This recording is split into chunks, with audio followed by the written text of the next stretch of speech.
Hello, everybody. Welcome to another exciting episode of Jimmy's Jambox. We're here. We're back at it again, and we're going to get on into it. But before we do, as always, please make sure to like, subscribe, push all the buttons, do all the things. You know, I don't know where they are, but you do, and I trust you. And with that being said, here's a quick word from our sponsors. Organic herbs and botanicals, skincare and edibles, wellness for body and mind. The Brothers Apothecary. Fine teas and remedies. Ronald Records. From indie gems to classic hits, discover the heart of local music. With live shows all the time, up close and personal, and regular releases on their in-house label. Ronald Records. Supporting the community, one track at a time. All right, thank y'all so much for watching. Again, shout out The Brothers Apothecary, Ronald Records, and Portland Water. Thanks for keeping us hydrated. And with that being said, let's go ahead and get on into it.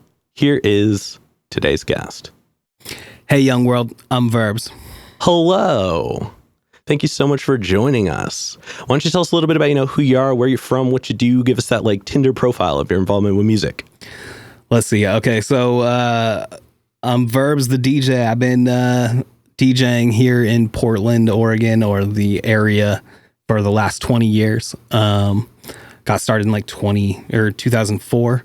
And actually before that, I was doing anything hip hop. So I grew up break dancing, writing graffiti, rapping. We did, before I ever owned turntables, I was doing rap shows. Oh yeah. And just got involved at a young age as soon as I could and moved across the bridge and moved from Vancouver to Portland. Ah, so you left us. Yeah, left this side of the river. Actually, it wasn't too far from here. I used to write graffiti just down the street. Allegedly. Allegedly. At Ming's Dynasty, it's all okay. You're okay. Gotcha. It's an okay wall. Gotcha. And what got you started into music initially? So, I grew up, so my dad was a musician. That was part of it. He he played folk music and had guitar and that kind of stuff. Played a lot of music for me growing up, singer-songwriters, Paul Simon, that kind of stuff. And then I became obsessed with hip hop at a super young age. I was watching MTV and, my dad liked Aerosmith and I liked Run DMC. So, Walk This Way, they break down that wall. I'm like, I like the part where they're rapping. So I wanted to be a DJ at a super young age. There's a DJ in the, Grand Jam Master Jay's in that. And so he's getting down and you're like, I want to do what he's doing. Yeah. So at a super young age, I wanted to be a DJ. My dad had a turntable and I would get in trouble if I touched it and records and that kind of stuff. So yeah, once I could afford to buy it myself, I bought myself some turntables and I didn't have any friends or anything who did it. So I just taught myself. I really wish I would have had friends that did it. It would have saved me so much time and whackness. But yeah. Started there and doing shows I met this incredible local music community. Some of the people who still do music to this day were some of the people I met early on. And yeah. Yeah, hell yeah. No, I dig that. And no, I feel you. There's plenty of times where I'm like, damn, I wish I knew other people that do some of the things. Right. It can go a long way. But also, I imagine that probably helped you kind of curate more of your own original approach. Absolutely. And also, I was obviously influenced by so many things. And as a DJ, I'm a very eclectic person. And also hip hop lends towards learning all of the music that is used to create so many of the things that I loved about hip hop. And so it was, you can go down rock holes or soul or funk or weird breaks or, Jay Dilla sampling just about anything. So you end up becoming more of a educated music listener through being in love with hip hop. No, that makes sense. And do you play any instruments now, or are you just mostly focused on DJing? I've just been a DJ. I took some guitar classes, but also was taking guitar classes from a guy who was a Grammy Award winning finger picking guitarist. Gotcha. So he was like, oh, you can't do that. It's da-da-da-da-da. And then it was just too much. He was too incredible. He'd play like a full song and you just, yeah, you know, yeah, you'd be like, I can't do what you're doing. I can't hold 3 strings yet. I'm like, you're holding 6 of them. Yeah. So I never got too deep into it. I really wish I would have grown up like drumming. I think drumming is probably your best skill set for a DJ. Oh, very much so. And so I think there are some things that I wish I would have put some effort into as a child, but didn't have access to. I mean, maybe I could have done it, but it was not part of life growing up. And I mean, drums as an instrument are hard to have in the house. Like, I'm going to be honest, like anytime I met somebody who was a drummer, they were like the most popular person in the world of music, because everybody's like, wait, you could play, like, we're going to your house for practices. Well, that's what I always tell my drummer friends. I'm like, well, you can play forever, because like everybody always needs a drummer. So, but yeah, I had a few friends who lived down the street that had a drum set, and one of them is actually still a drummer to this day in bands. And they were the ones who had the drum set and the super cool, like hippie dad who let them drum. And so, you know, they got started at an early age and they're still great. It definitely helps. Gives you a leg up, makes everything natural for you. Definitely. Well, hey, you know, electronic kits are allowed now, so you're never too late to get into it. Start smacking quietly in a bedroom with headphones on. Hey, I have a small teeny kit that I like. I call it my apartment-friendly acoustic kit, but I'll show you that after. Let's get back into this. Cool. I do have a couple foundation questions I like to check in with everybody on. And this first one, it's one we ask early, it's one we ask often, and it's definitely a crowd favorite. What was the first album you ever bought with your own money? So I was thinking about this because I watched a few episodes, and I was trying to recall back what it was. And, you know, I am a obsessive collector, and I have over 5,000 records, like over 1,000 tapes. So when I was really little, I remember trying to seek out a few like R&B cassette singles that were like I would hear on the radio. So I remember there was one from Jade, there was one from Desiree, that you gotta be strong, you gotta be. Yeah. Anyway, that one, and she was a local artist, at least conceptually, I think.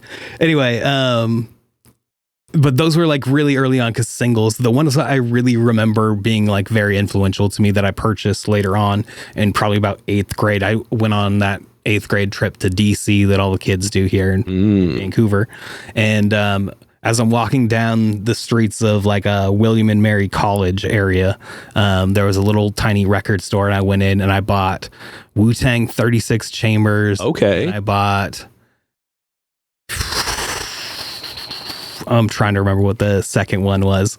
I don't remember off the top of my head. It could have been Jay-Z Jay-Z Hard Knock Life Volume 2. I don't know. It was one of those, but I remember for sure it was Wu-Tang 36 Chambers. Damn. But I remember walking out of that store with those CDs, and I got on the bus and just started listening to 36 Chambers incessantly and learned every lyric and became obsessed with Wu-Tang. So hell yeah. I mean, that's a quality purchase right there for sure. Yeah, solid. And then for vinyl, I was trying to think about vinyl. I have so much vinyl that I don't know what my first one was, but I remember going to Mississippi Records when it used to be on Mississippi and Shaver. I went in there and talked to Eric, and I was like, look, I just want something with like incredible drum breaks on it. Yeah. And he sold me a copy of the Meters. I can't remember which Meters record it was, but I remember buying a Meters record that day and being like, all right, so understanding what drum breaks are, understanding sampling, understanding that kind of thing. So coming at it from all kinds of different angles there of my eras of purchasing. Yeah, and I figured you would have a few different answers for that one, given your profession. Yeah. And then what was one of the first live shows you ever went to that was like specifically one you wanted to go to? This one's really easy because I grew up going to like terrible like concerts that my parents would take me to. But the one that I remember going to was... Man, I can't remember if I was in 7th grade or something like that. It was the Hard Knock Life, again, back to Jay-Z, Hard Knock Life tour, which is an insane tour. Your openers were, DJ Clue was one of the openers with Redman and Method Man. They jumped down over the audience. They were on wires and everything. It was incredible. Then you had DMX. I mean, he's literally crying on stage. One of the most incredible performances I've ever seen. And this is at the Rose Garden. So the Rose Garden had just become the Rose Garden. Yeah. And then Jay-Z, and Jay-Z even brings out like Ja Rule, who's like completely unknown at the time. He has one verse, one song, and he's like, I'm Ja Rule, and he walks out, and that was it, done. Damn. So yeah, that was an incredible first show. Also the first time I ever smelled weed. So I was like, what is that? What is this? As we're rolling up to the concert, my parents and my friends' parents were like, oh boy. Yep. It's like, all right, let's get into it. It was going to be fun. And sure as hell was. Damn. I mean, that's just kind of an incredible moment for music history. You know what I mean? Like that's one of those moments that like getting to live it and like experience it kind of at a powerful point. Well, and it's the peak too, because DMX, I don't know if you know this, but DMX's first 2 albums come out in the same year. I think it's 98 is when it happens. And so this is like 98 or 99 when this tour is happening. Yeah. So DMX is at his absolute like monster peak. He did Flesh My Flesh, Blood of My Blood, and Dark as Hell, or Dark as Hell is Hot. His first 2 joints were already out. So they're massive things. And then Jay-Z had grown from Reasonable Doubt, Volume 1, and then now Volume 2. Hard Knock Life is one of the biggest songs. I mean, like, truly huge. And then Redman and Method Man had just put out The Blackout, which is like a massive album for them, the Rockwilder, all this stuff. So like, it was an absolutely incredible first show to go to, and it was like, yeah, I want to do that. Yeah, hell yeah, that looks like fun. Hell yeah, no, like I said, that's got to be such an experience. Yeah. Hell yeah. And then before we get into more of what you're doing in the present day, do you have a defining moment where you decided you wanted to take what you do more seriously? It's interesting because we started doing. There's a few things. There were like we started doing shows. I was like doing rap shows with my friends, and we would, rent out Hawthorne Theater and do one show every, 6 months or whatever. And it was like a big deal to do a show. It was hard to get on stage here in Portland. Yeah. And you were paying for it. I had a few friends who like figured out how to do it. Shout out John Clark, aka The End, aka Mr. Murr, and Clark Kent. And but one of the real moments was realizing that you could do this at a bigger level was seeing Immaculate. And at 16 he went and won the battle rap champion. It wasn't the battle rap champion. He won Scribble Jam. And Scribble Jam was like, we bought the DVDs and we were watching these battles, so we were super into the battle rap thing already. So we're like, oh, you don't have to be good for your area. You could be good for the world. Yeah. And it was like a sign that we could do things at a bigger level than just here in Portland. Even though like growing up, I didn't know any Portland hip hop. Like that wasn't something I understood until I started going to shows and started seeing Cool Nuts and Pros and Cons and Old Dominion and Sleep and that those people who would always be on these Sand People and all these people would be on the shows opening up shows, but it would always be the same few people. And so, it was taking and trying to understand those first ways in. So those defining moments, let's see, I'm thinking with other ones. I think we got to do a few shows with we did a show with Macklemore. Macklemore was part of a group called Step Cousins before he was Macklemore. And Macklemore would drive down from Seattle and rock these shows, and he was like opening these shows because nobody knew who he was at the time, but he was dope, and there was like he was undeniably talented. So we seeing him blow up and taking it to new levels.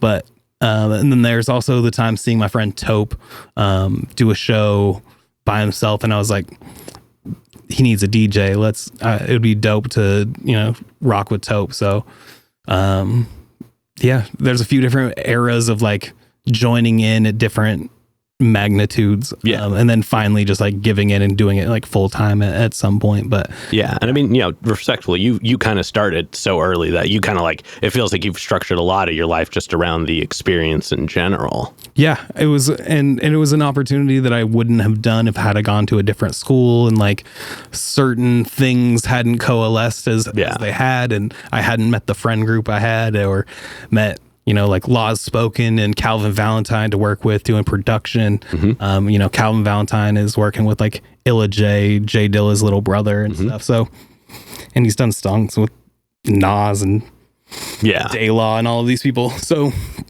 digging in as a DJ in that world, digging into the world as a podcaster, doing my podcast Crate Diggers, where we're, like sharing our love of music. So yeah, I had so many different eras of buying in. My brother, going to music school. So it was harder to actually get out than it was. That makes sense. Yeah. Hell yeah. Well, thank you for sharing all that. Let's go ahead and let's get on into you in the present day. Cool. And we're going to get a super easy one out of the way. How'd you pick the name? Verbz. Oh, that's pretty fun. When I first started, I was like rapping and doing like online. This is before people could put music online, really. Like their streaming music wasn't a thing. You didn't have websites that had music. It was just like very difficult to get audio tracks onto things. Yeah. And so at the time, what had kind of blown up was like text battling. So there are all these websites that were going on that were like writing rap verses that may or may not have sounded good said out loud. Yeah. Who knows? But there are all these people around the world doing this thing. And I jumped in when I was like, 15 or 16, and I was doing this with, people from the UK and that kind of stuff. And I had a friend out in the UK, I'll call him Flux. He had a few different names. He was a producer, and he also worked on he would do some battle raps and stuff. And at the time, everybody's rap names were super long and crazy. It was like Immortal Technique era. Yeah. And so my name was, it actually came from another artist who once rapped about me in a cipher, and he was like, "This kid over here is verbally hostile," and I was like, "Ooh, that's tight." And so I took that and I put it online, but I was like, verbal, how do I change that into the right thing? So I wrote Verbal Hostility, which is an insane long name, and no one would ever call me that because it's such a ridiculous long name. And so my friend Flux was like, "Dude, you're just Verbz. You're just Verbz." And it was also pretty connected to how I did all these other things. I did music, I did video, I did, grew up doing sports and did all these other things. So, verbs seemed to be a good fitting thing because it was just you're always in action. Yeah. Action words. So, I've been verbs since I was like 16 and yeah, there you go. Oh yeah. And shout out to Flux. Oh yeah. And did you have any other names before that were like fun? No. Okay. I've been Verbz so long. Yeah. So, I mean, at this point. Almost 40. And so I've been Verbz so long. Like I think I probably had like a DJ name in mind before I even had turntables. And I think it was DJ Hostiles. It was like taking hostility. Yeah. But also making it fun. Like Hostiles. Oh yeah, too much. It was too stupid, and I was really happy that somebody just dubbed me. Also, it's better to get a name from somebody else. So true. I actually took somebody's title or description about of me, you, and then turned that into a name, and then had somebody else turn it into a new name. So I like the layers of change to it. But yeah, I've been Verbz ever since. I mean, it's definitely, it's easy to spell, it's easy to remember, it's got all the qualities of a good name. And as many times as I could write to somebody, it's VERBZ. Somebody will always throw an S on it. No, just like, I mean, hey, I've got it as a Z. Disrespect, I tell you. No, I dig that. Now let's go ahead and let's talk about your process a little bit. And this is one that I'm always curious for DJs, just because it's like there's so many ways to approach it. But when it comes to like track selection, when it comes to putting sets together, what is your approach for that? So I am at the point where I like just can hit flow state in any kind of like genre or music mode, as long as I can get focused on it beforehand and put some time and effort into organizing the music. Like DJing is 98% organization. Yeah. Making sure you can access the things you want to access and then finding connections between them, and I enjoy doing it on the fly versus like sitting there meticulously planning out after 58 seconds, I'm going to transition to this song where I loop in this way. Cause it just feels inorganic. And then I'm not in it. I'm actually sitting there calculating and planning things. And I've done sets like that where I really enjoyed putting together really meticulous sets. Like I did a whole MF Doom Jay-Z sample set where I would play like the sample into the song, over and over and over and over and over. And I had it queued up to the second. Yep. And it was cool. It was really fun to put that effort and energy into doing it. But I was so caught up in doing it that I like... Yeah, you couldn't be even in the moment, really. I don't know how it was received. Maybe it was fine. I know people enjoyed it, but it was like I was not engaged like I am when I'm DJing for just a crowd and watching what they're engaging with. Yeah. So for my show, The Thesis, I really focus on making sure it's like as up to date with music as I can get. Like my crowd will know a song came out that day and they want that spun and they want it twice if it's that hard. You know? Yeah, they want to hear stuff they've never heard before. Right. And they're also an adventurous crowd who's willing to hear new stuff and get down with new stuff. Yeah. So I am always excited to play for my crowd at The Thesis because like I could do whatever. Last time I played like Chapel Roan and I was like, yeah, this is what's going in. Get ready, everybody. Play tonight, baby. Yeah. Pink Pony Club, let's go. It's going right in after a trap song. I don't care. Yeah. Hey. So I'm happy I have that outlet there because I can just kind of be me. Also, I'm playing for a whole bunch of artists, so I'm DJing their tracks too. Yeah. So I'm thinking about prepping their stuff and how does it flow with the stuff I'm going to play. Do I have songs that are connective to what they're about to do? So I make sure I have a few of those things planned out. You know, if they have a certain style about them, I'll make sure that there's a track that's like ready to go. That's either one. The other thing I tend to do is like I like doing a themed night. So like I was playing a lot up at Ailene, the casino here north of Vancouver, and I did a soul and funk night that was all 70s era soul and funk, and I wasn't going to go past 81. You know, Okay. I like putting those weird limitations on myself where, you know, those artificial limitations can actually lend to creativity, I feel like, because when it's like totally open format, you're going to default almost. But now I'm playing for who, you know, because like everybody's coming up and everybody wants something else, or I'll play like 3 Spanish language songs and some angry white couple will be mad at me and they'll leave. That did happen. Oof. Anyway, but you know, this is just what you run into as a DJ. You run into so many different things. Everybody wants something else. That's why you kind of really enjoy the ones that you have really good knowledge of and really feel connected to. Well, that, and I imagine the limitations give you an opportunity to learn more within a realm of, you know, as a DJ, your job is knowledge of music. Absolutely. So like if you're like, oh, I'm only going to do stuff from this window to that window, then you have an opportunity to dive only stuff that exists in that time, find things you didn't even know about, and give you a really cool opportunity to kind of grow your catalog of knowledge and experience. Yeah, you're pulling open doors that you didn't look behind. And also it expands all the time because now that stuff is familiar to you. So what does that lead to? Who produced that track? You know, does that lead to another band that they actually came from, or do they have solo music that they went and spun off of? So you can chase down so many rabbits. It's just endless. It's so much fun because there were points that when I was young that I was like, I know it.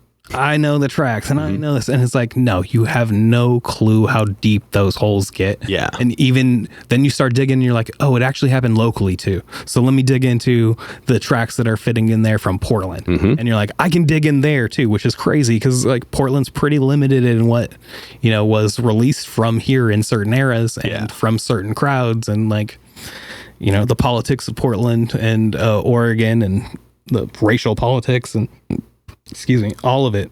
It's just you can dive down so many different rabbit holes with it, and I think those artificial limitations end up being really fun for me. That I like, we're doing freestyle night, so it's just like 90 to 93 Latino, and it all came up from a 404 drum machine, you know? Yeah. Hell yeah.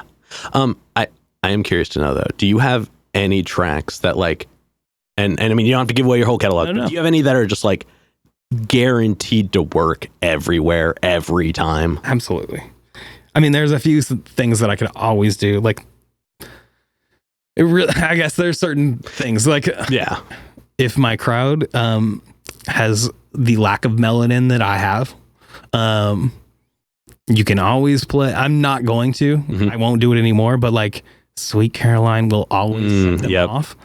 But for me, my favorite one to actually play is I'd say I have a remix of Jackson 5, I Want You Back. Okay. It will always work. It doesn't matter what crowd it is. Then there's, I mean, the obvious ones like Return to the Mac always works. I've always swag surfing is a fun one for me, but swag surfing's funny because like they know it better on the East Coast than they do out here. Yeah. So when I've played out on the East Coast, like the surfing starts happening, or if I'm in certain crowds here in Portland, surfing starts happening. But there are other crowds where we can play it and you're just like everyone's just staring at you like they don't know the song. So yeah, it's you know, I like the regionalization too. Yeah. But I guess if I was gonna go for any other ones that there's certain ones that always make me feel good, like Fela Kuti, Water, Get No Enemy. It's like 9 minutes long. It's usually my song that I'll play if I need to go take a bathroom break. I'm like,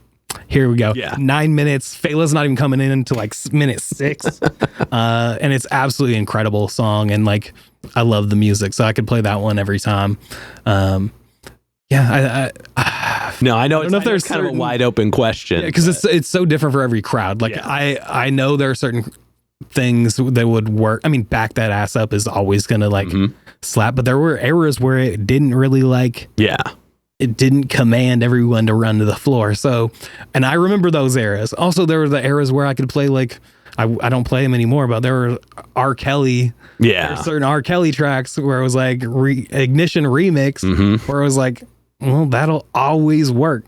I haven't played it in years. R.I.P. to my R. Kelly catalog, but can't play that shit. That's fair. So yeah, I think every crowd demands it, a different thing, but there's also cycles to it, right? Where it's like I can bring back a song this week and it will not hit, and 2 weeks from now it will. I don't know why.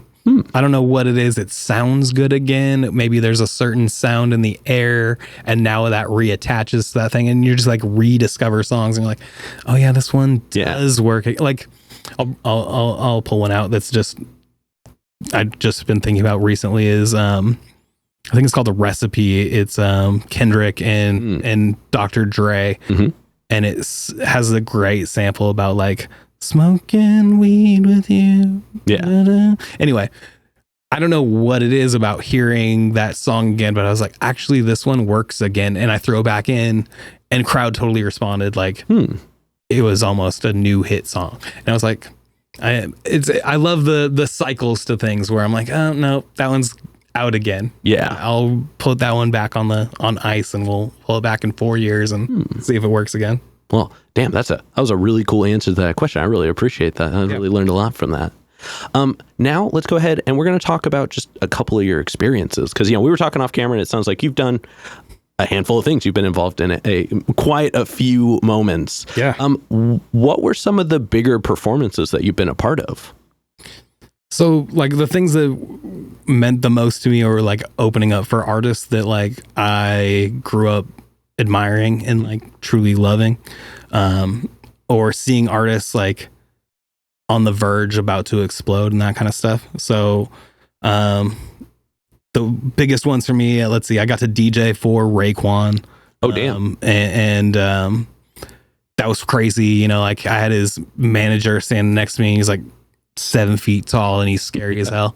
And we're doing about 50 tracks and he wants to do a set for somebody else. So I have another show with Prodigy from Mobb Deep had just passed away. So we did this. He wanted to do this whole like Mobb Deep medley in the middle of the set. And he's just like, let's go to that medley. It's like totally in a different spot in the set than we had planned it. And just had to roll with the punches with Raekwon.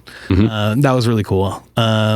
And then getting to DJ for Gift of Gab from Black Alicious was something that really meant a lot to me because Black Alicious helped introduce me to the like underground hip hop and like thinking about rap in different ways. But then getting to open for Snoop Dogg and Big Boy and Lupe Fiasco and Talib Kweli and Big Crit and I mean, Pete Rock, Dom Kennedy. I mean, I did even the ones that are the craziest ones are like I got to open for Lil Uzi Vert and Playboy Cardi before they ever like blew up. Yeah. The show was absolutely insane because they were like on the verge of blowing up. Yeah. And it's this tiny little like club in Portland.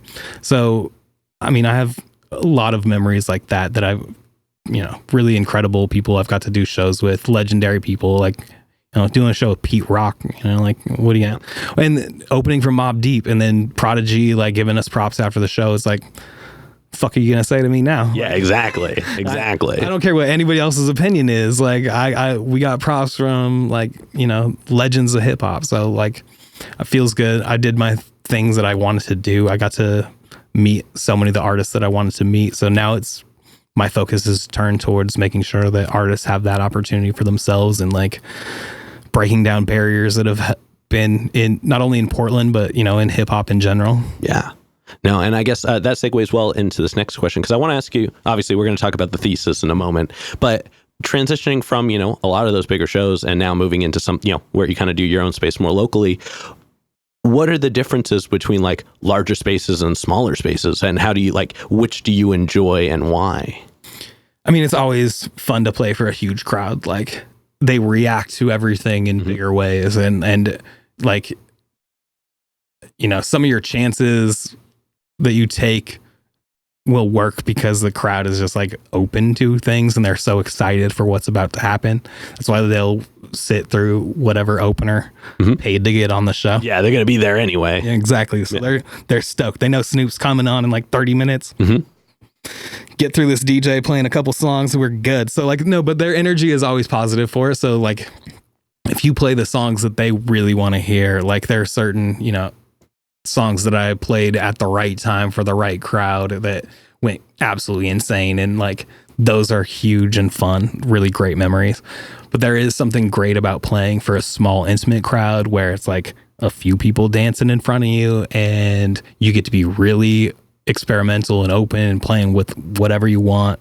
I like some of those low-key nights where I'm playing like more neo soul or low key hip hop. Some of those nights in like dark rooms and in bars and stuff like that. Those are fun too. So like, I really enjoy the variety of things. There are different pressures to them. Yeah, I'll do a wedding, but I don't love doing weddings. I'll do them only for my good friends, essentially. Yeah, the people who already are going to trust your music selection. Exactly. Where I'm not going to have to like fight their aunt or something like that. Yeah, because you know their aunt wants to rap. That's happened too. But like, yeah, I think you just get different opportunities, and you find different joy in different things. There are certain shows where I'm like, I don't want to do this one at all. It's just because I've agreed to do something. Yep. I signed up because it's certain artists that I wanted to work with, but the rest of the show is not going to be fun. Yeah. So there's, you run into occupational hazards. Yeah, absolutely. Yeah. Hell yeah. And now let's go ahead and talk about the Thesis. Like, tell us, kind of give us just the backstory, the experience, how it came to be, how what you do with it now. Give us just like, for the people who may not know, tell us all about it. So the Thesis is a monthly music event that happens in Portland on every first Thursday of the month. We started it back in December of 2014. We did our very first showcase that had artists who still are like really compelling and important people in the scene now, which is 9 years later, which feels good. That means we've tapped into something immediately. Really, we get a lot of love because our artwork and our photos are so great. Our designer Casa De Niro has done incredible work for our posters every month. Photos by all kinds of incredible photographers, but like TG Diggs is a local guy who does a lot of the photos for us recently. So our media looks on point. The thing is, we pay our artists. So artists get paid to do the show instead of paying to do the show, which is what is so often the case everywhere you go. And we spend a whole month basically promoting, for artists and giving them our stamp and championing them to take them to new levels, and starting at the low levels where they're doing their first few shows sometimes, Yeah. They're really good. Yeah. Or somebody who's done like 100 shows and they finally figured it out. They can open for us too. But yeah, we started because Portland has always had a historical issue making sure that Black music has opportunity and spaces. As a white artist in this, community, I found my community in this space. So it was definitely a necessary thing for me to do to make sure that I opened up spaces and was not a gatekeeper that closes doors and really is trying to somebody who blows them open. It's really what I wanted to be. So yeah, we started this thing as this monthly music showcase to just put on a few people who we felt like weren't getting love in shows in town. There are minor other issues involved, like there were over policing at our shows. Police would show up to just about any rap show. I saw mace artists in the streets. I saw police line up at the back wall of a Christian rap show. I saw weird things. We'd also get told by venues that we could only have like 75% capacity and we'd need to have extra security. So essentially they were squashing the Portland rap scene. There was a big incident that happened. We all call it the Blue Monk incident. And essentially they shut down shows before they even got started. And it was just based on who was on the bill. Oh, geez. So what we decided was we could put essentially these same artists on our showcase, put it as the Thesis, tie it into the PSU, the local Portland State University. Their KPSU is one of our earliest sponsors. And we tied in with them and worked on putting out showcases. And we did crazy things like through shows on the Portland Spirit, doing rap shows on the Portland Spirit is like it's a boat that cruises the Willamette River. Yeah. And it usually has old people dining. And we turned it into an insane party with Mike Bogan wearing a pirate costume. So oh, damn. Then we started making sure that other things were opened because we were frustrated with how shows were done, where there was like 20 artists on a show and it would be all dudes or they'd be all white dudes. So we did an all women showcase and we decided to make sure that women were on every single one of our showcases because we realized that was just necessary to growing the community. And we wanted to make sure that we were a space that was open and affirming to LGBTQ artists. So we made sure that there were spaces in that, community for them to feel safe and wanted and appreciated and give them a spot in our show because they're doing exactly what everybody else is doing. But these weren't really things that crossed over very often. Yeah. And we didn't see it. So we wanted to manifest. We wanted to put our thesis into the world of how things could be a starting point, a kicking off point. Hell yeah. Damn, that's really powerful. Thank you for sharing that. Yeah. And it's cool to see that it's still thriving and happening today. 9 years later, now we're at Lollipop Shop. We were at Kelly's Olympian for many years, but now we're at Lollipop Shop on the east side. It's a really nice new space for us. We're back with our old sound man who's done sound, Brian, who's one of the part owners of Lollipop Shop, does sound there, and he was our sound guy for years and years at Kelly's, so he knows us better than almost anyone. So it just feels good to have our community in a space where we're wanted and appreciated. Hell yeah. And then I guess, you said you started that back in 2014. That was right around the time you started your podcast as well, correct? Yeah. Yeah. So actually that was at the end of the year. So in January 2014, I started a podcast called Crate Diggers. Like I said, I have about 5,000 records. Yeah, I was gonna say it's many crates to dig through. I have so many crates to dig through, and really what I wanted to do was use music as a way to connect with artists, and essentially I love that we share so many musical connections, and there are things that are very common regardless of who you are. There's music that your mom listened to while they were cleaning the house. There's the first things that you got into. There's the cool stuff your brother's friend put you on to. And even if they're not the same music, they are the same type of thing to launch you into new eras. But it gave me just an excuse to play vinyl with people and talk about records, talk about what their connection was to music. And you really get to know somebody better through their, love and passions of music. Also, you tell somebody pick 10 songs that define you, they're going to sit there and like, it's agony. They're going to go through every song. They're going to cut down. I can't cut it down. We got to do 11. Yeah. We got to do 12 because I can't cut these too. And so it was really fun to just see like people's passion get ignited by just the idea of coming up with pulling their own records or them telling me, pull them from yours. And we'll talk about these tracks. So, we started that in 2014, and then by 2018, it became a little too much for me at the time, and decided to put it on hold for a while. And I kept threatening to bring it back in different forms, and finally, I've brought it back, and we have it on YouTube now. So we have a few episodes up. In fact, one just dropped in the middle of the night tonight. So it's been really fun to reconnect. Also, it's a way for me and my brother to connect and play music. And and is your brother here as well? Do you guys do it in the room together? Yeah. So we're very close, and we just we have very similar music connections. He's a music producer. So DJs and producers go hand in hand. Very much so.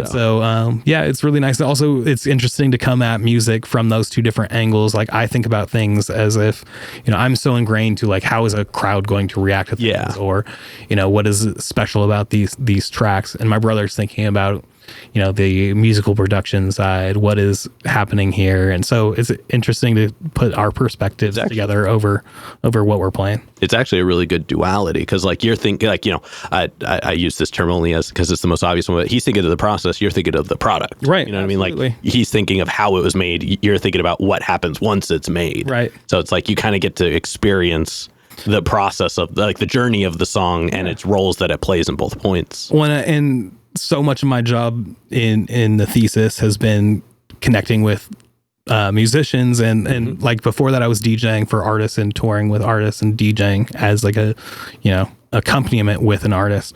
So I really know how that rap world comes together and that kind of stuff. So I have that perspective as well, to be able to think about like, what is this musician coming at it from the lyric side of things, or like the content wise, what is being done here, why is it interesting? So it's a fun like dynamic to be able to do that. Also, it's just fun to play records. I think any opportunity to kind of create and like dive within something that really interests you, I think is always a good thing to do. Like the original version of this show, I would just pick out a grip of music a day and just talk about, like, I would actually play it. So like Spotify, figure that out. Well, and you listen to it a different way when you're going to present it to somebody, right? So like you're thinking about the song in a different way. So now I'm like, oh yeah, this verse is interesting that he's like doing this, and why is he doing this? So I'm just being more analytical in listening to the music like that. Yeah. And it kind of like gives you almost an excuse to like listen to it more. For sure. Not that we need it, but like it's good to like you were saying in the beginning, having that focus kind of driven towards helping you open new doors. Well, and like I said a minute ago, like replaying the music, you hear it differently in different times, and different sounds are influencing you. So like maybe something that you used to love, you will not love, and you hear it as thin or something else, like there's something missing in there. And then it's the opposite way, where it's like, oh, I didn't ever give these tracks their due. Yeah. And now I'm hearing them in a new way when I'm, listening to them in a different era. Hell yeah. And now we're going to let's take a moment and let's talk. This is the very technical part of the conversation, but let's talk about your gear. What do you use and how do you use it? So I have my original DJ setup, which is 2 Technique 1200s. I bought them from 360 Vinyl in Portland, Oregon, RIP. They were the last ones they had. They were the OG 1200s. Don't have the little extra button on them. They're great. They're the most solid turntable you could possibly own. So I have never, those are 20 years deep, and I don't need to do anything different with that.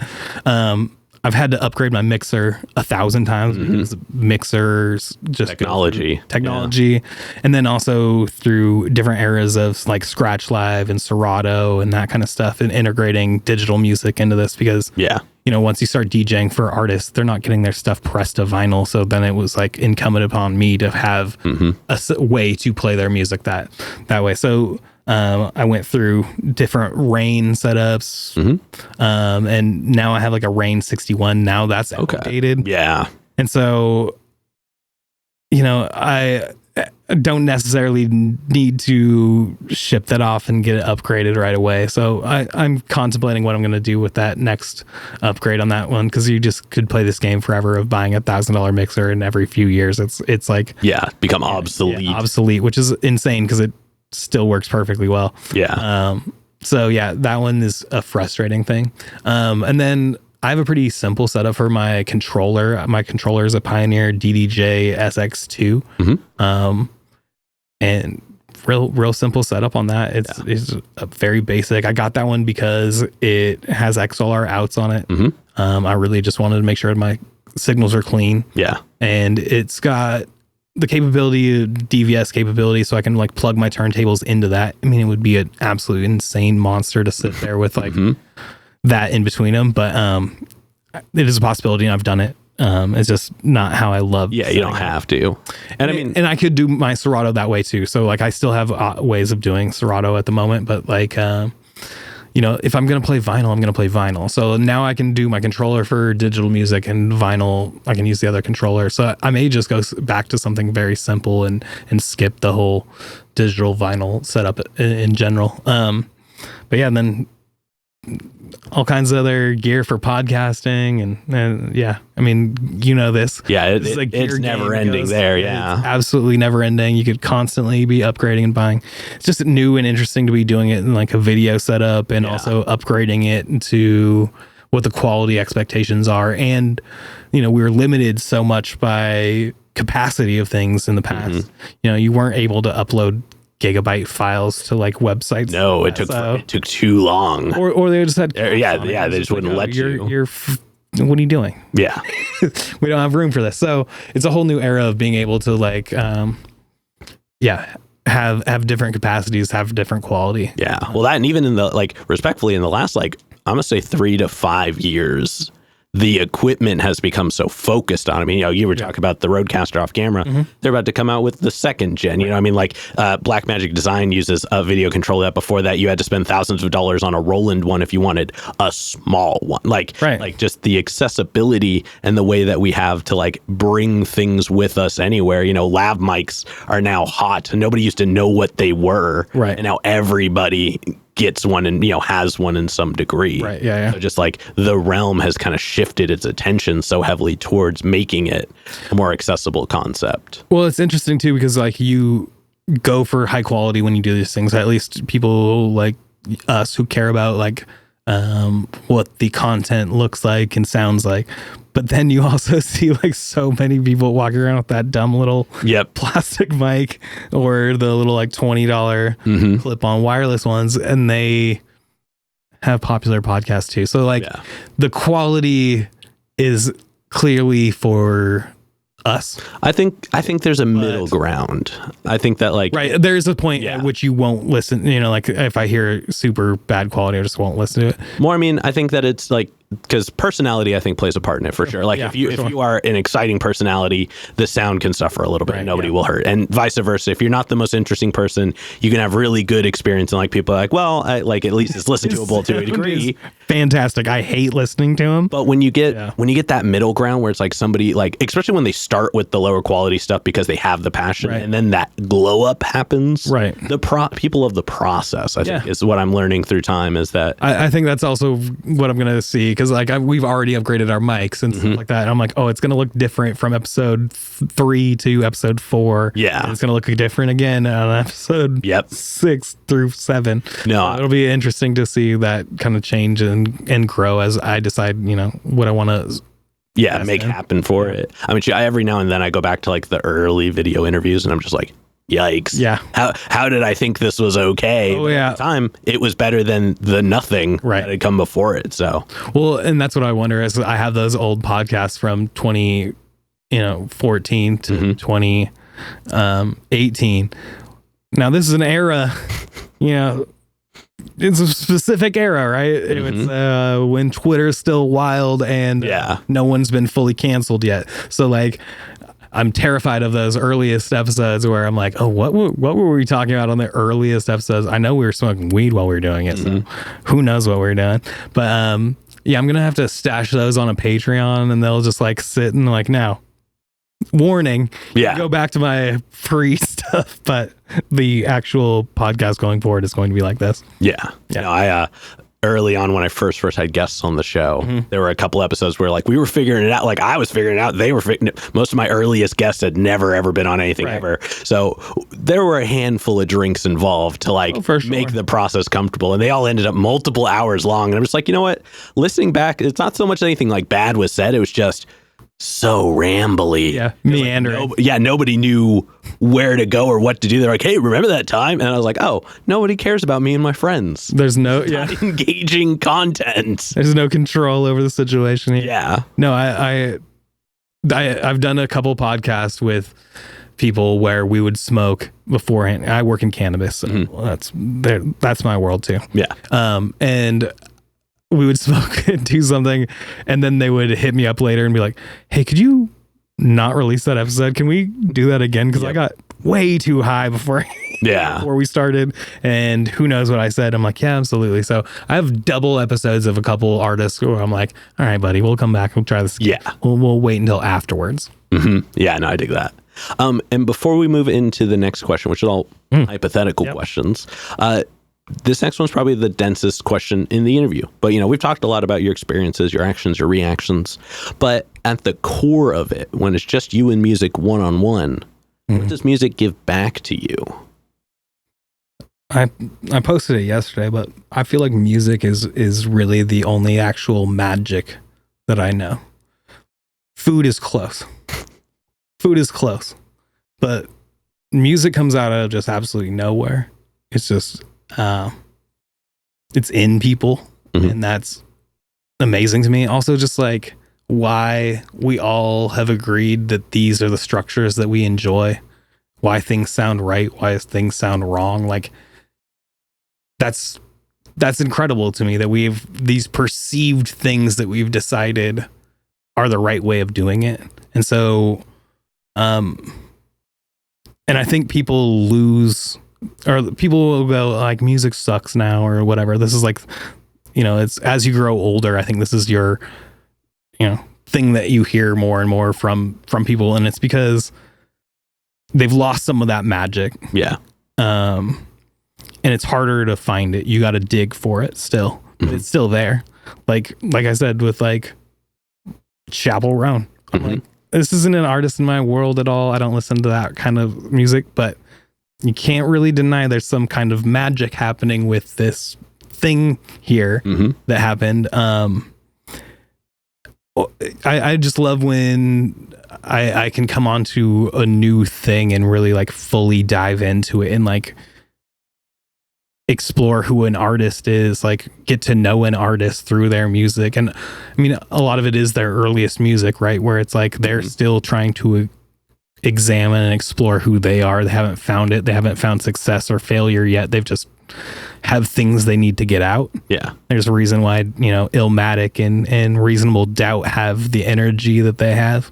But yeah, finding that magic again is really what is important to me. So, you know, digging in for new tracks, finding things that'll hit with people, also finding it locally. That's my favorite thing. Like if I find somebody here who's just absolutely a monster, and just like levels above where, you know, somebody else, you know, where most people are, that's incredible for me. That's so exciting because now you're watching a new story develop over time. You're seeing a new history right out. Like I watched Amine go from doing like international music opening for me and Taupe at this like show I think it was Rotore, which is like this old venue, doesn't exist in Southeast Portland, tiny like 100-person venue.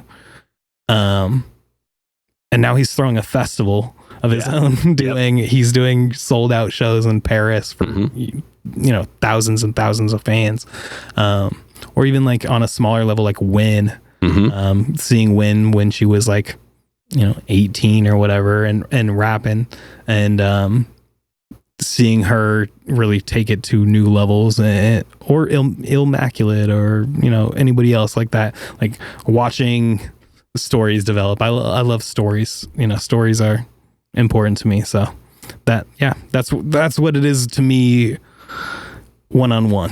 Oh yeah. Well, thank you for Searching sharing. for magic. Yeah. No, that's a great answer. That's such an in-depth answer too. I think just given with your time and experiences, you've definitely gotten a really full view of how it's kind of come to be and where it's been for a time. So appreciate that. Watching it being made can strip some of that magic from it. And so it's even more invigorating when it does that thing in you. Yeah. It's like, oh, I want to listen to this over and over. Or, discovering an artist that you bypassed forever because they just weren't in your realm. Yeah. Like I went through an insane Creedence Clearwater or Harry Nilsson phase in the last few years. I didn't grow up.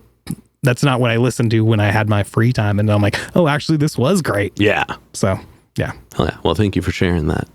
But now let's go ahead and we're going to move on to some hypothetical questions. And for these, sky's the limits. The questions are all made up, so the answers are allowed to be as well. But this first one's pretty straightforward. If you could work with any one person, the only requirement is they have to be alive.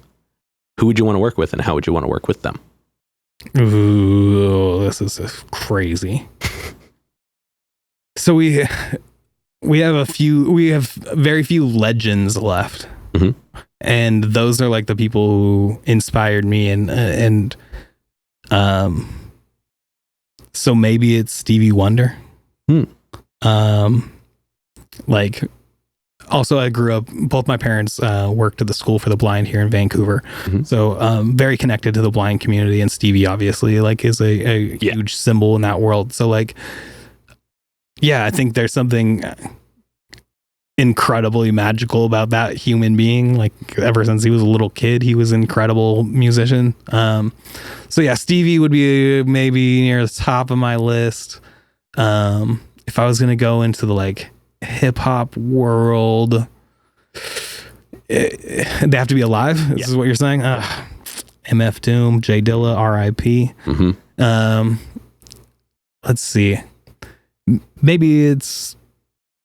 Jeez, this is impossible. Because like, yeah, I guess maybe it would be Jay-Z, because like Jay-Z was one of the people who I was a huge Notorious B.I.G. fan. Then he passed away, and Jay-Z kind of carried that torch and was one of my favorite artists from that going forward. And so I think it would be pretty incredible. Also, maybe I'd get to see Beyonce and hang out. Okay, yeah, hey, there you go. Yeah. So yeah, let's go with those two. Those are my two artists. Hell yeah. Well, those are both solid answers. Thank you. And then subsequently, and this might be even a little harder to answer, who's a local artist that you're aware of that you haven't gotten to connect with yet, but you would like to? There's an artist who I feel truly terrible that I haven't had on the Thesis for a few different reasons. But his name is Dan I.L., I think is how he pronounces it. I've never met him or had anyone say his name to me, so this is how I pronounce it. It's DANIYEL. And he's had some songs like blow up on Spotify, like top 50, top 20 songs on Spotify. And he's so under the radar here in town. And he seems like an incredibly humble and sweet artist. And I would really love to have him on the Thesis. I feel like he would be a great addition. We've never actually had the full Life Savers on the Thesis. And Life Savers are essentially like as close as you can get to a representation of hip hop in Portland, is at least from my opinion. That's Versatile and Jumbo and Rev Shines. So it would be really cool to have them on as like finally having solidified. Obviously, then Amine too, because like Amine would be an incredible one to just have on the show. Here I'm going to drop some fun stuff. My show is only in a few days, but Damian Lillard is going to be on our next show. Oh shit! So Damian's actually he'd been on our show before. I got to DJ for him one time after a loss, which is insane. Like Brookfield Deuce is his cousin, his super talented artist out of the Bay, obviously from Oakland, and he's just an incredibly talented artist and just a really sweet, humble dude.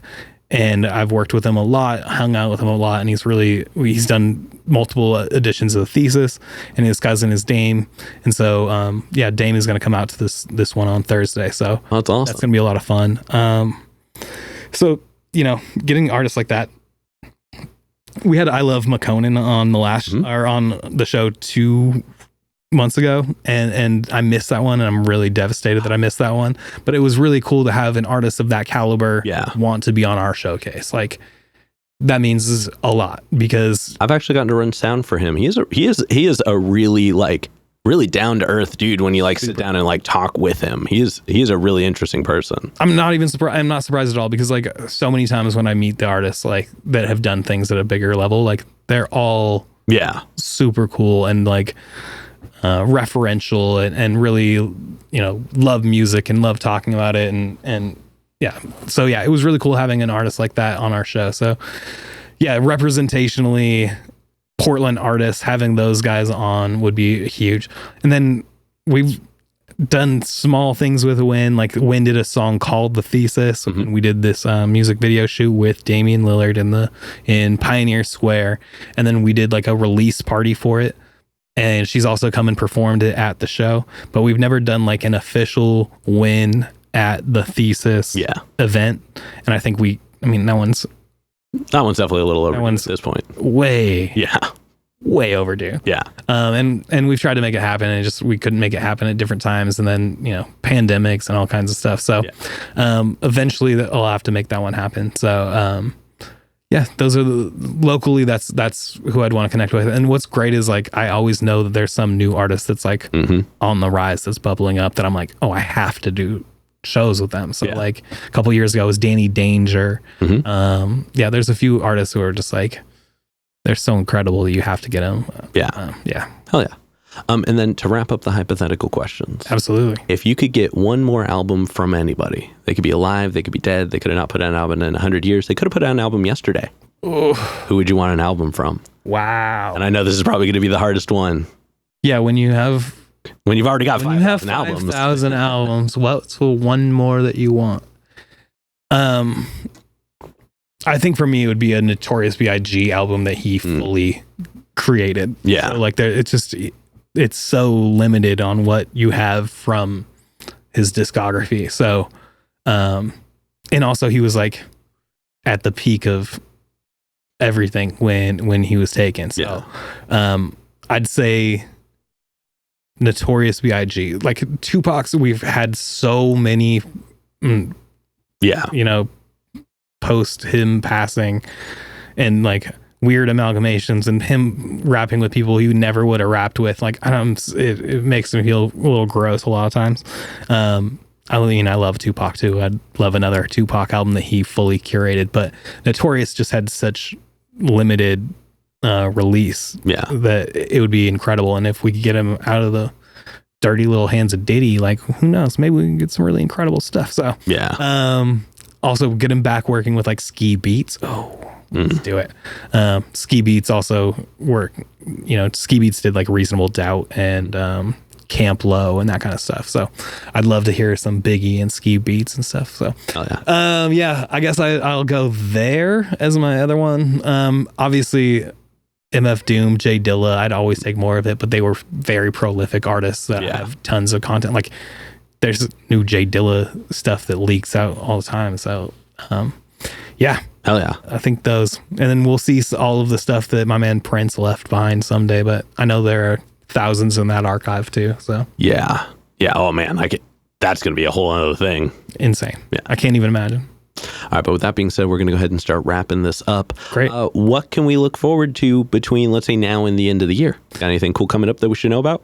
I mean, other than, the obvious. So every first Thursday of the month, we do the Thesis. You can come see us at Lollipop Shop. Look for us at the Thesis PDX on pretty much every platform. You can go to our website, the Thesis PDX. Then as for me, I'm also going to be doing, I just signed up to do some more shows over at Mimosa. It's a brunch spot. So I'm going to do some like R&B brunches over there, which will be fun because I don't get to play all my like R&B stuff all the time, which is one of the things I really love. So I'm really looking forward to doing that. And I think really what I want to do is expand back into doing more bars and rooftops and small venue things. Like it's fun to chase after like big shows and stuff, but they aren't always the best paying, and they aren't coming all the time, and it's just like an exhaustive thing that you're like chasing that. I think it's just fun to be able to like, here's my vibe for the night. Here's what I'm coming in with. I can still react to what people want and within the space, but I'll come in with what I'm going to generally play that night, you know? Yeah. I'm one of those no request guys, but Fair. I mean, I'll listen to a request. Yeah. If I can fit it in and if it actually fits in the set. If you hear it and you're like, actually, That might not be too bad. Like, I did the wedding the other day and they wanted Tinashe Nasty, and I was like, oh, but I do have Janet Jackson Nasty, and they will be perfectly aligned. Yeah. I dropped this mix and felt so proud of myself with this in the moment. And so yeah, those little magic moments, hopefully I get to make some more of those happen for the rest of the year. So hell yeah. And then for this next one, go and look straight at the camera. Tell everybody how they can find you. All right, let's see. So you can find me on all the platforms. Verbz, VERBZ, Verbz the DJ on Instagram, VERBZ on Twitter. Never will call it X. My podcast is Crate Diggers. It's on YouTube and on Instagram. You can check us out there. And yeah, come see me at the Thesis every first Thursday of the month. Hell yeah. And then any other plugs, any other shout outs, anybody else you want to put on while you're on here? I always got to shout out my man Max Smith, who's my partner in the Thesis. Him and I have been running this show since the very beginning. I'll always shout out Casso De Niro, who does all of the artwork for us. He really doesn't ever give it enough love. He does all of the artwork for almost everyone in the city, and he's just truly one of the best graphic designers in town. And yeah, shout out my brother too. Crate Diggers, Space Scots, that's our crew. Lost Spoken, Calvin Valentine, Green Team. Oh, yeah. So. All right. And with that being said, we've got one last question to go. But before we do, I'm going to steal the camera for just a second. Go. As always, y'all, please make sure to like, subscribe, push all the buttons, do all the things. You know, I don't know where they are, but you do, and I trust you. And one more shout out to you, the Brothers Apothecary, Ronald Records, and Portland Water. Thanks for keeping us hydrated. And with that being said, the final question. And this is entirely up to your interpretation. And again, I have a feeling this is going to be one of those dense questions or one of those fun questions to dig for an answer. But what is an album you feel is more on the obscure side? It's a deep cut. It's one not a lot of people would know, but it's one you think everybody should know. Gosh, when you have 5,000 records, I know. Which one do you need people to hear? All right, here's one that people don't know and artists people don't really know. But I love it. It's one of my favorites from the last 10 years. And it's produced by my friend Calvin Valentine, who I just shouted out, our crew, Green Team Forever. And he produced an album for an artist named Ryan Beatty. And Ryan Beatty was part of that. Oh, geez. Now the name isn't going to come to me. There's a collective of California artists. There was a huge group, about 10 people deep. Everybody spelled their names with capital letters. I can't remember what the hell the crew's called. Anyway, Ryan was connected to these guys and like Tyler, the Creator, and that kind of stuff. And Ryan has a beautiful voice and wrote this really introspective, incredible album with Calvin Valentine. And it feels like one of the most cohesive pieces that I've heard in years, and it's called Boy in Jeans. And it's just a incredible album that I don't think enough people put their ears on. And Calvin Valentine, even though he's a good friend of mine, honestly, one of my favorite producers, he's just truly so talented. So when you hear it, you hear so much Calvin Valentine in it when you know Calvin. So yeah, I'd say that's a super obscure one that I think everybody needs to hear. And if you haven't heard Fela Kuti, yeah, jump it fully into some Fela. For that one, it's less about the albums, because like the albums are like 3 songs or 4 songs, and they're like 6 to 17 minute long songs. Yeah. But if you haven't gotten to Afrobeat, it's one of those ones with just kind of life changing when you get into the music. So I'd say it's Fela Kuti, and then my last one nobody ever knows. There's an artist named Bonga. from Angola. I think his album's called Angola 72. And I don't know anything that he's saying in the album because it's in a language I don't speak. But it's about the most heartfelt music I've ever heard in my life. And it's like essentially protest music because he's just doing music in the language he's doing it in was essentially a protest against the government there. And it is painfully beautiful. And I listen to it whenever I need to just, turn on something that is more emotion than it is like about the lyrics or even the music. Yeah. So there you go. Those are 3 super solid recs. Thank you. Yeah. I figured there was going to be more than one. I couldn't stop at one. There's no way. Fair. All right. But with that being said, we're going to go ahead and wrap this up. Thank you so much for joining us. Thank you. It's been really fun. I love being able to do stuff like this. Appreciate what you guys do, and congrats and all the success to you. I really appreciate people doing things like this and highlighting artists, especially in my area. So much love. Yeah, appreciate that. With that being said, this has been another exciting episode of Jimmy's Jambox. I'm Jimmy. I'm Verbz. And we're signing off. Later, y'all. That's a wrap. This is not a podcast. This is a show.